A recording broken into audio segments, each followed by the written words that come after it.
So Brain, the school bully, stole my Christmas cupcake during class. I was so upset, but I didn't want to start any trouble with Brayton. However, he wasn't done with me yet. He started calling me names like Little Santa Boy and Eggnog Head. I tried to ignore him, but it was getting harder and harder. When I was walking home from school, Brayton started throwing snowballs at me. Dance, little boy, dance! I ran home and decided to take action. I need to come up with a plan. Ooh, I know. The next day, I brought another Christmas cupcake to school. Ooh, another cupcake? Yup. Don't mind if I do. Go ahead. 1, 2, 3. What Bray didn't know is that I put explosives in the cupcake. Desmond, guess who's getting beat up tomorrow? Yikes.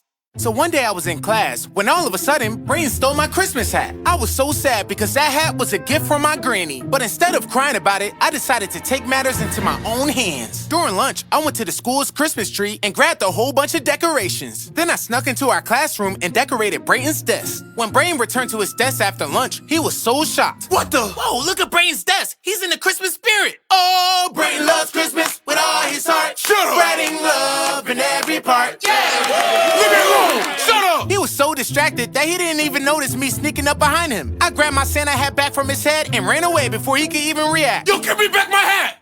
So when I was younger, I took a dance class when I noticed something strange in the corner of my eye. Something was watching me from the corner, but when I tried to look at it, it disappeared. At first, I thought I was just paranoid, but after seeing this figure a few more times, I felt unsafe. When the class was over and everyone else had left, I stayed behind to find out what was going on. As soon as the room was empty, the lights went out. The figure appeared again and slowly made its way towards me. I tried to run away, but it seemed like no matter how fast I ran, this mysterious figure kept getting closer to me. I tripped and started begging for it not to hurt me. Can't believe! The figure took off his mask and it was Brayton, my school's bully. Brayton, what are you doing here?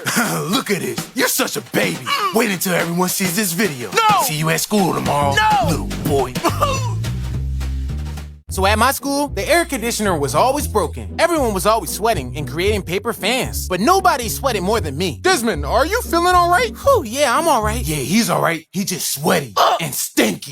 Brayton the bully always made jokes about my sweating problem. Everybody, why did Desmond cross the road? Tell us, Brayton. To get to the deodorant store. I got tired of being laughed at every day, so I begged my mom for a neck fan. Ooh, yeah, nice. Why aren't you sweaty today? Because I got a fan, so I can stay cool. You ain't cool. You ain't nothing. Well, tell that to my dry armpits, Brayton. Brayton was so mad, he told the teacher I brought headphones in class. Desmond, you know better than that. Give me those headphones. But they're not headphones. Don't worry, teacher. I'll get his headphones for you. No. Why, thank you, Brayton. Brayton snatched my fan and put it on. Oh, yeah. Nice. Oh, it's a fan. Oh, I didn't know that. Brayton refused to give me my fan back, and I started to sweat again. Brayton always punched me in music class because no teacher ever stopped him. Well, until... Brayton, sit your butt down! Wow, now I see why his name is Mr. Falsetto. You talking to me? I sure am! I couldn't believe my eyes. A teacher was finally standing up to Brayton. I run this school. Do you know who I am? Brayton Smith. From reading your file, I see why people are scared of you. Yeah, you should be too, with your little high voice. Ooh. Brayton walked up to me and got ready to smack me in my face. Okay, Brayton, I'm ready. No! Brayton, I said sit your butt down. You're not gonna smack nobody on my watch, Brayton. Who you think you talking to? I'm talking to you. As long as I'm here, you're not gonna mess with Desmond or anybody else. What? Ooh, Saved by the Bell. This ain't over. After class, Mr. Falsetto wanted to talk to me. When are you gonna stand up to him? The only time I'm standing up to Brayton is to give him my lunch money. No, Desmond, you gotta stand up for yourself, and I'm gonna help you. So when I came to school, Brayton, the school bully, came up to me and said, Do you know what today is? A day for new friendship? Friendship, that's cute. But no, it's a new day for me to beat you up. I've learned that there's no escaping Brayton's punches, so I had no choice but to brace myself. Mr. Brayton, take a seat. Ooh, Mr. Falsetto, I'm getting real tired of you. Just stay out my way. Please, Mr. Falsetto, just listen to him. I don't want you to get hurt. I'm going to tell you one more time, Mr. Brayton. Sit down. Oh, that's it. After I beat up Desmond, you're next. Brayton turned towards me and cracked his knuckles when all of a sudden, I said sit down. Oh! Mr. Falsetto's singing hurt Brayton's ears so bad that he sat down. Don't get too happy, Desmond, because I ain't done with you. When school was over, I stayed behind to talk to Mr. Falsetto. So you want to learn how to do the falsetto scream? Yes, please. I can learn how to sing. Okay, I'll teach you. If you promise to never do that again. Jeez. You got yourself a deal. So when Brayton came home that day, he started searching the house for something. Hey, Brayton, what are you doing? Looking for my boxing gloves so I can train. I got a feeling that I'm about to beat some people up. Can I train with you? No, Brayton like training by himself. So how about you just get out of here? What Brayton didn't know is that Ethan already had his gloves. You want your gloves, Brayton? Okay, I'll give them back. Ethan grabbed itching powder and poured them in both of Brayton's gloves. You ready, Brayton? Because things are about to get itchy. Hey, yo, Brayton, I found your boxing gloves. Perfect. Now Brayton can train. While Brayton put on his boxing gloves, Ethan went out and grabbed the pool noodle. Ethan, why do you have a pool noodle? You're about to find out. All of a sudden, Brayton's hands started itching. And Ethan started hitting Brayton with the pool noodle. Ethan, stop! What is it, Brayton? Why are you hitting me and why do my hands itch? Oh, I put itching powder in your gloves. What? Why? So I can hit you with the pool noodle while you scratch your hands? Ooh. And guess what? What? I'm bigger and I'm stronger, and there's nothing you can do about it, little boy. Ah! So Brayton and Ethan went over to their cousin Daryl's house. Hey, yo, cousins, I need your help. With what? I need help proving that our grandpa can move. Why do you want to expose our grandpa so bad? Because he's a phony, and my mom makes me do everything for him. I'm gonna expose him. huh? So are you gonna help me or what? Yeah, we'll help you. Oh, so he's getting his older cousins to help him. I know what to do. Ethan followed the grandpop into his bedroom to spy on him. Got you. I got a plan and you're gonna help me. What happens if I don't? I'm gonna tell your dad about this candy you stole. What? That's not my candy? Ha, but who do you think he's gonna believe? Fine. What do you want me to do? So what's grandpa doing? He's in there doing pull-ups. Just like I thought. So now all we gotta do is catch him on camera. Let me do it.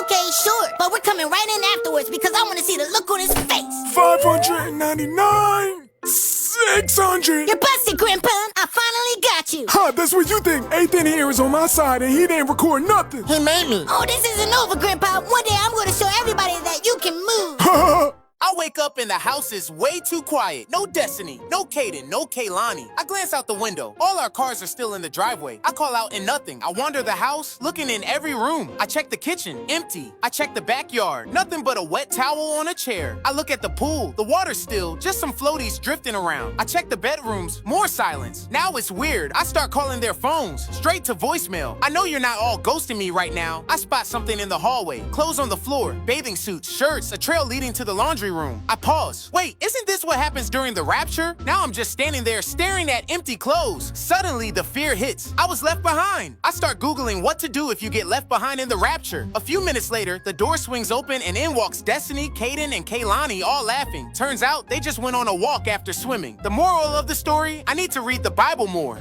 I woke up with a huge craving for my favorite snack, popcorn sprinkled with cinnamon sugar. I could almost smell the sweet cinnamon in the air as I ran to the kitchen. I grabbed the popcorn bag and put it in the microwave. Next, I reached for my trusty cinnamon shaker on the spice rack, but in my excitement, I didn't look carefully enough. I shook a big pile of powder over the popcorn, swirling it around eagerly, imagining the sweet taste. Finally, I took a big crunchy bite, and immediately my eyes widened. It was not sweet at all. Instead, my mouth burned and my throat tickled, making me cough and gasp for water. I stopped eating and looked closely at the shaker label. To my surprise, it wasn't cinnamon at all. It was chili powder. Dripping in surprise, I grabbed a glass of water to cool down the spicy mess in my mouth. As I started over with a new bag of popcorn, this time double checking the spice, I noticed Kaden laughing at me from the stairs. Then he said, "God's love helps us learn even when we mess up." I grinned back, feeling thankful that God's grace never runs out. It's okay to make mistakes because he helps us grow stronger every day. So I'm just standing in my bedroom, staring down at one lonely sock. It's the only one left from my favorite pair, and its partner is nowhere to be found. I pick up the sock, shaking my head and say, "Where could the other one be?" I start looking around the room, scanning under the bed carefully, but no sock. I check the laundry basket next, lifting clothes and sifting through piles, and still no sign of it. I move to the closet and open the door wide, shining a flashlight in dark corners, but nothing. I crouch down and peek behind my dresser, and still no luck. I sigh and sit on the floor, holding the single sock. Then Kaylani toddles in, holding a sock in her tiny hands. I ask, "Kaylani, where did you find that?" She giggles and brings it to me. With both socks in hand, I feel thankful. I guess even when things seem lost, God's grace shows up in surprising ways. Today started like most days, with cleaning the kitchen floor. But soon, I was looking for Kaden, checking his room down the hall. When he wasn't there, I headed to my bedroom to get ready. I heard sounds from the bathroom and saw Destiny getting ready. We shared a quiet moment, talking while she did her hair, small but meaningful. Then I found Kaden in the living room, ready to head out. We walked together through the garage to the car for a trip to the movies. The drive was filled with excitement and easy conversation. At the theater, Kaden's playful side showed, jumping over over wet floor signs and taking photos. We waited in line to get popcorn, enjoying the night ahead. Inside the dark theater with 3D glasses on, the movie transported us. Caden couldn't hold still, running around since we had the whole place to ourselves. After the credits rolled, we walked through the theater, still soaking in the fun. On the drive back, I realized these simple outings make lasting memories. It's the time together, not the plans, that makes every day special.